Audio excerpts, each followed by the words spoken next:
In the United States, where we have more land than people, it is not at all difficult for persons in good health to make money. In this comparatively new field, there are so many avenues of success open, so many vocations which are not crowded, that any person of either sex who is willing, at least for the time being, to engage in any respectable occupation that offers, may find lucrative employment. Those who really desire to attain an independence have only to set their minds upon it and adopt the proper means, as they do in regard to any other object which they wish to accomplish, and the thing is easily done. But however easy it may be found to make money, I have no doubt many of my readers will agree it is the most difficult thing in the world to keep it. The road to wealth is, as Dr. Franklin truly says, as plain as the road to mill. It consists simply in expending less than we earn. That seems to be a very simple problem. Mr. McAlber, one of those happy creations of the genial Dickens, puts the case in a strong light when he says that to have an income of £20 per annum and spend £20 and sixpence is to be the most miserable of men, whereas to have an income of only £20 and spend but £19 and sixpence is to be the happiest of mortals. Many of my readers may say, "We understand this. This is economy, and we know economy is wealth. We know we can't eat our cake and keep it also." Yet I beg to say that perhaps more cases of failure arise from mistakes on this point than almost any other. The fact is, many people think they understand economy when they really do not. True economy is misapprehended, and people go through life without properly comprehending what principle is. Some say, "I have an income of so much, and here is my neighbor who has the same, yet every year he gets something ahead, and I fall short. Why is it? I know all about economy." He thinks he does, but he does not. There are many who think that economy consists in saving cheese parings and candle ends, in cutting off 2 pence from the laundress's bill, and doing all sorts of little, mean things. Economy is not meanness. The misfortune is, also, that this class of persons let their economy apply in only one direction. They fancy they are so wonderfully economical in saving a halfpenny where they ought to spend 2 pence, that they think they can afford to squander in other directions. A few years ago, before kerosene oil was discovered or thought of, one might stop overnight at almost any farmer's house in the agricultural districts and get a very good supper. But after supper, he might attempt to read in the sitting room, and would find it impossible with the inefficient light of one candle. The hostess, seeing his dilemma, would say, "It is rather difficult to read here evenings. The proverb says, 'You must have a ship at sea in order to be able to burn 2 candles at once.' We never have an extra candle except on extra occasions." These extra occasions occur, perhaps, twice a year. In this way, the good woman saves $5, $6, or $10 in that time, but the information which might be derived from having the extra light would, of course, far outweigh a ton of candles. But the trouble does not end here. Feeling that she is so economical in tallow candles, she thinks she can afford to go frequently to the village and spend $20 or $30 for ribbons and furbelows, many of which are not necessary. This false economy may frequently be seen in men of business, and in those instances it often runs to writing paper. You find good businessmen who save all the old envelopes and scraps, and would not tear a new sheet of paper if they could avoid it, for the world. This is all very well. They may in this way save $5 or $10 a year, but being so economical, only in note paper, they think they can afford to waste time, to have expensive parties, and to drive their carriages. This is an illustration of Dr. Franklin's saving at the spigot and wasting at the bunghole. Penny wise and pound foolish. Punch, in speaking of this one idea, class of people, says they are like the man who bought a penny herring for his family's dinner and then hired a coach and 4 to take it home. I never knew a man to succeed by practicing this kind of economy. True economy consists in always making the income exceed the outgo. Wear the old clothes a little longer if necessary.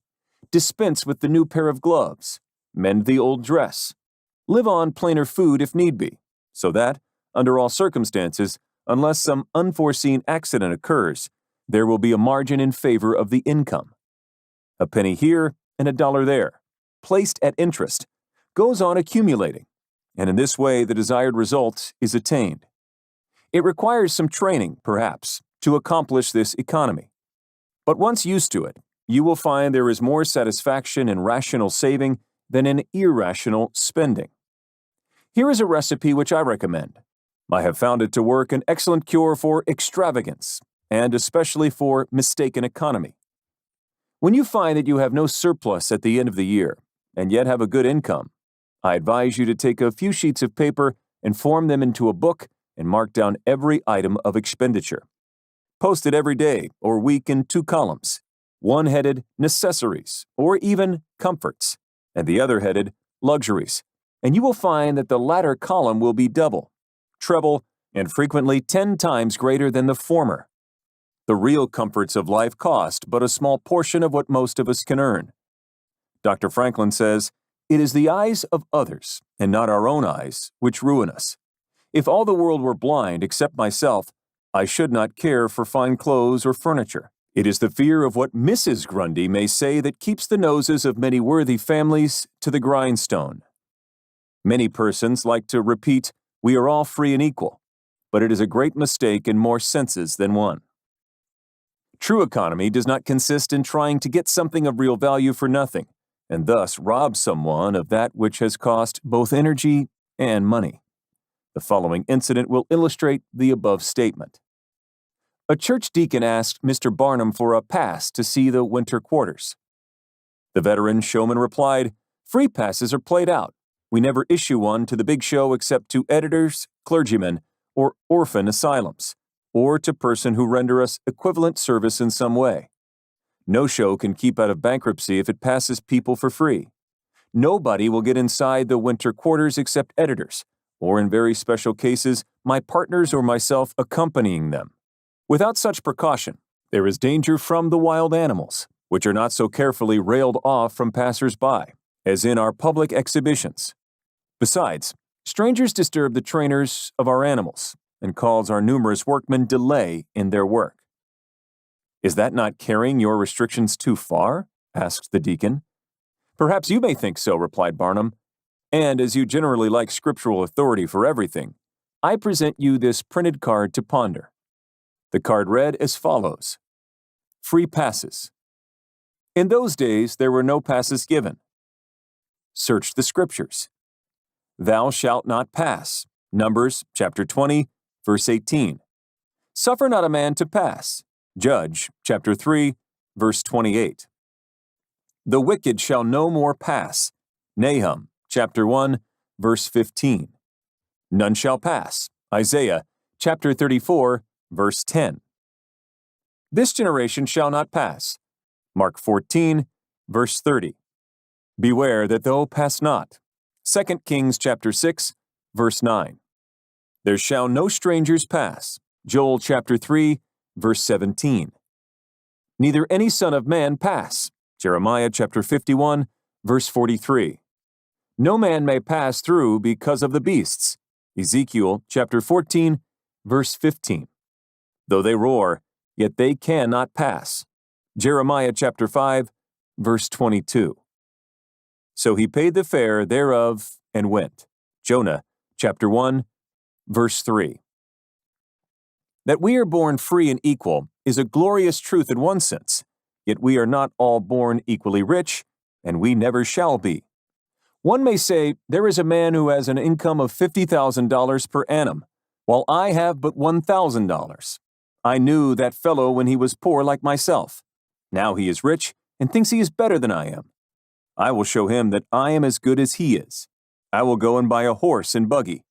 No, I cannot do that, but I will go and hire one and ride this afternoon on the same road that he does, and thus prove to him that I am as good as he is. My friend, you need not take that trouble. You can easily prove that you are as good as he is. You have only to behave as well as he does, but you cannot make anybody believe that you are as rich as he is. Besides, if you put on these airs and waste your time and spend your money, your poor wife will be obliged to scrub her fingers off at home and buy her tea 2 ounces at a time and everything else in proportion, in order that you may keep up appearances and, after all, deceive nobody. On the other hand, Mrs. Smith may say that her next-door neighbor married Johnson for his money, and everybody says so. She has a nice $1,000 camel's hair shawl, and she will make Smith get her an imitation one, and she will sit in a pew right next to her neighbor in church, in order to prove that she is her equal. My good woman, you will not get ahead in the world if your vanity and envy thus take the lead. In this country, where we believe the majority ought to rule, we ignore that principle in regard to fashion, and let a handful of people, calling themselves the aristocracy, run up a false standard of perfection, and in endeavoring to rise to that standard, we constantly keep ourselves poor, all the time digging away for the sake of outside appearances. How much wiser to be a law unto ourselves and say, we will regulate our outgo by our income and lay up something for a rainy day. People ought to be as sensible on the subject of money getting as on any other subject. Like causes produce like effects. You cannot accumulate a fortune by taking the road that leads to poverty. It needs no prophet to tell us that those who live fully up to their means, without any thought of a reverse in this life, can never attain a pecuniary independence. Men and women accustomed to gratify every whim and caprice will find it hard, at first, to cut down their various unnecessary expenses, and will feel it as a great self-denial to live in a smaller house than they have been accustomed to, with less expensive furniture, less company, less costly clothing, fewer servants, a less number of balls, parties, theater goings, carriage ridings, pleasure excursions, cigar smokings, liquor drinkings, and other extravagances. But, after all, if they will try the plan of laying by a nest egg, or in other words, a small sum of money, at interest or judiciously invested in land, they will be surprised at the pleasure to be derived from constantly adding to their little pile, as well as from all the economical habits which are engendered by this course. The old suit of clothes and the old bonnet and dress will answer for another season. The Croton or spring water tastes better than champagne. A cold bath and a brisk walk will prove more exhilarating than a ride in the finest coach. A social chat, an evening's reading in the family circle, or an hour's play of Hunt the Slipper and Blind Man's Buff will be far more pleasant than a $50 or $500 party, when the reflection on the difference in cost is indulged in by those who begin to know the pleasures of saving. Thousands of men are kept poor, and tens of thousands are made so after they have acquired quite sufficient to support them well through life, in consequence of laying their plans of living on too broad a platform. Some families expend $20,000 per annum, and some much more, and would scarcely know how to live on less, while others secure more solid enjoyment frequently on a 20th part of that amount. Prosperity is a more severe ordeal than adversity, especially sudden prosperity. Easy come, easy go is an old and true proverb. A spirit of pride and vanity, when permitted to have full sway, is the undying cankerworm which gnaws at the very vitals of a man's worldly possessions, let them be small or great, hundreds or millions. Many persons, as they begin to prosper, immediately expand their ideas and commence expending for luxuries, until in a short time their expenses swallow up their income, and they become ruined in their ridiculous attempts to keep up appearances and make a sensation. I know a gentleman of fortune who says that when he first began to prosper, his wife would have a new and elegant sofa. That sofa, he says, cost me $30,000. When the sofa reached the house, it was found necessary to get chairs to match, then sideboards, carpets, and tables to correspond with them, and so on through the entire stock of furniture, when at last it was found that the house itself was quite too small and old-fashioned for the furniture, and a new one was built to correspond with the new purchases. Thus, added my friend, summing up an outlay of $30,000 caused by that single sofa, and saddling on me, in the shape of servants, equipage, and the necessary expenses attendant upon keeping up a fine establishment, a yearly outlay of $11,000, and a tight pinch at that. whereas 10 years ago, we lived with much more real comfort, because with much less care, on as many hundreds. The truth is, he continued, that sofa would have brought me to inevitable bankruptcy, had not a most unexampled title to prosperity kept me above it, and had I not checked the natural desire to cut a dash. The foundation of success in life is good health. That is the substratum of fortune. It is also the basis of happiness. A person cannot accumulate a fortune very well when he is sick. He has no ambition, no incentive, no force. Of course, there are those who have bad health and cannot help it. You cannot expect that such persons can accumulate wealth, but there are a great many in poor health who need not be so. If, then, sound health is the foundation of success and happiness in life, how important it is that we should study the laws of health, which is but another expression for the laws of nature. The closer we keep to the laws of nature, the nearer we are to good health. And yet, how many persons there are who pay no attention to natural laws, but absolutely transgress them, even against their own natural inclination. We ought to know that the sin of ignorance is never winked at in regard to the violation of nature's laws. Their infraction always brings the penalty. A child may thrust its finger into the flames without knowing it will burn, and so suffers. Repentance, even, will not stop the smart. Many of our ancestors knew very little about the principle of ventilation. They did not know much about oxygen, whatever other gin they might have been acquainted with, and consequently they built their houses with little 7 by 9 feet bedrooms, and these good old pious Puritans would lock themselves up in one of these cells, say their prayers and go to bed. In the morning, they would devoutly return, thanks for the preservation of their lives during the night, and nobody had better reason to be thankful. Probably some big crack in the window or in the door let in a little fresh air, and thus saved them. Many persons knowingly violate the laws of nature against their better impulses, for the sake of fashion. For instance, there is one thing that nothing living except a vile worm ever naturally loved, and that is tobacco. Yet how many persons there are who deliberately train an unnatural appetite and overcome this implanted aversion for tobacco to such a degree that they get to love it. They have got hold of a poisonous, filthy weed, or rather that takes a firm hold of them. Here are married men who run about spitting tobacco juice on the carpet and floors, and sometimes even upon their wives besides. They do not kick their wives out of doors like drunken men, but their wives, I have no doubt, often wish they were outside of the house. Another perilous feature is that this artificial appetite, like jealousy, grows by what it feeds on. When you love that which is unnatural, a stronger appetite is created for the hurtful thing than the natural desire for what is harmless. There is an old proverb which says that habit is second nature, but an artificial habit is stronger than nature. Take, for instance, an old tobacco chewer. His love for the quid is stronger than his love for any particular kind of food. He can give up roast beef easier than give up the weed. Young lads regret that they are not men. They would like to go to bed boys and wake up men. And to accomplish this, they copy the bad habits of their seniors. Little Tommy and Johnny see their fathers or uncles smoke a pipe, and they say, "If I could only do that, I would be a man too. Uncle John has gone out and left his pipe of tobacco. Let us try it." They take a match and light it, and then puff away. "We will learn to smoke. Do you like it, Johnny?" The lad dolefully replies, "Not very much. It tastes bitter." By and by he grows pale, but he persists, and he soon offers up a sacrifice on the altar of fashion. But the boys stick to it, and persevere until at last they conquer their natural appetites and become the victims of acquired tastes.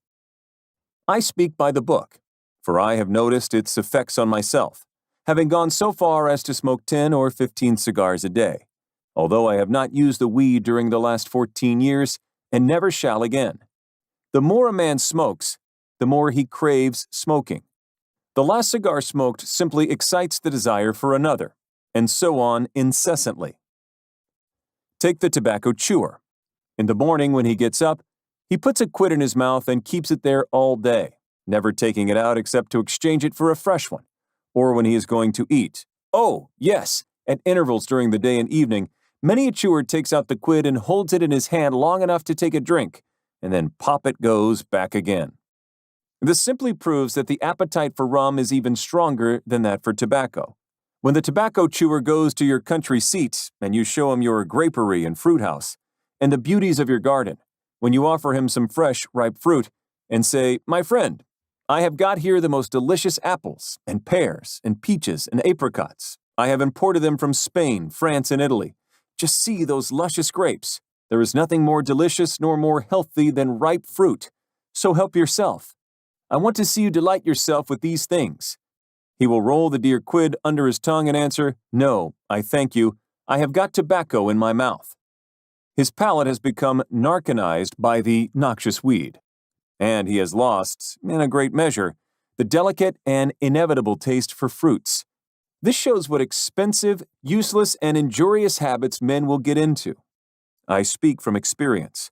I have smoked until I trembled like an aspen leaf. The blood rushed to my head, and I had a palpitation of the heart which I thought was heart disease, till I was almost killed with fright. When I consulted my physician, he said, "Break off tobacco using." I was not only injuring my health and spending a great deal of money, but I was setting a bad example. I obeyed his counsel. No young man in the world ever looked so beautiful, as I thought I did, behind a 15-cent cigar or a meerschaum. These remarks apply with tenfold force to use of intoxicating drinks. To make money requires a clear brain. A man has got to see that 2 and 2 make 4. He must lay out all his plans with reflection and forethought, and closely examine all the details and the ins and outs of business, as no man can succeed in business unless he has a brain to enable him to lay his plans, and reason to guide him in their execution. So, no matter how bountifully a man may be blessed with intelligence, if the brain is muddled and his judgment warped by intoxicating drinks, it is impossible for him to carry on business successfully. How many good opportunities have passed, never to return, while a man was sipping a social glass with his friend? How many foolish bargains have been made under the influence of the nervine, which temporarily makes its victim think he is rich? How many important chances have been put off until tomorrow, and then forever, because the wine cup has thrown the system into a state of lassitude, neutralizing the energies so essential to success in business? Verily, wine is a mocker. The use of intoxicating drinks as a beverage is as much an infatuation as is the smoking of opium by the Chinese, and the former is quite as destructive to the success of the businessman as the latter. It is an unmitigated evil, utterly indefensible in the light of philosophy, religion, or good sense. It is the parent of nearly every other evil in our country.